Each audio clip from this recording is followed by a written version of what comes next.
মতো ধনী বানায় দাও, হাসিনা বানাইয়া দুনিয়া থেকে উঠাইও না। জোরে বলেন আমিন।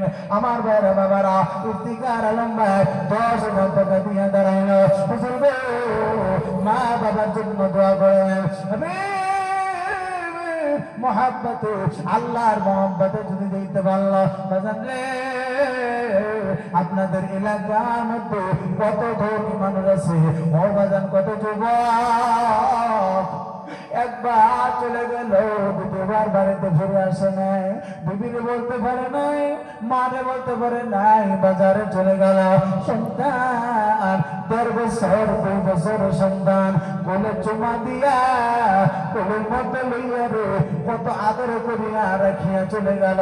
আবার কত কত বাবা সন্তান 5 ধরেছে গাড়ির চড়িয়া বাজারের সঙ্গে যাবে, বাবা বুঝ দিয়া চুমো দিয়া মার কাছে রেখে বাজারে চলে গেল। হঠাৎ দেখা যায় ওই বাবা বাড়িতে আর চিন্তা করে নাই, মৃত্যু লাশ ফিরেছে। কথা বলেন ঠিক না? নাই, এই সম্পদের দাম নাই, এই সম্পদ আজকে কালকে থাকবে না রে বাবা। আমি 2 নম্বরে মাত্র 5,000 টাকা দেখার মতো একজন আল্লাহর বান্দা দেখতে চাই। রাত অনেক হয়ে গেছে, লম্বা সময় নষ্ট করবো না।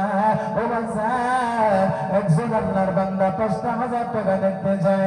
কোন যেন বীর পলোয়ানের মতো মা বাবার কলিজার টুকরা নেক সন্তান, আল্লাহওয়ালা মন, আল্লাহর কবুলিয়াতি বান্দা ছাড়া এই জায়গায় কেউ গান করতে পারবে না। ও বন্ধুরে, একজন বান্দা দেখা যাবে না হযরত আবু বকরের মতো।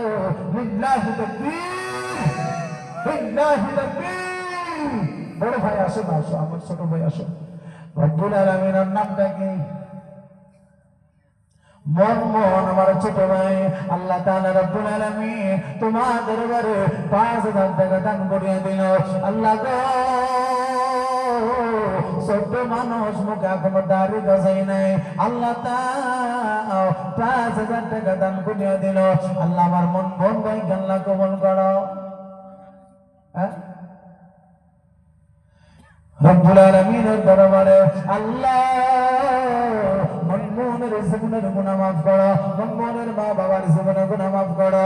আল্লাহ দাদা দাদির কবরগুলো জান্নাতের বাগান বানায় দিও। আল্লাহ হাসি বানায়, মোহাম্মদকে ওসমান গনির মতো ধনী বানায় দাও। জোরে জোরে বলেন আমিন। আমার ভাইরা বাবারা, ও বাজারে রাত অনেক হয়ে গিয়েছিল বলে আমি ডাকটা শর্টকাট করে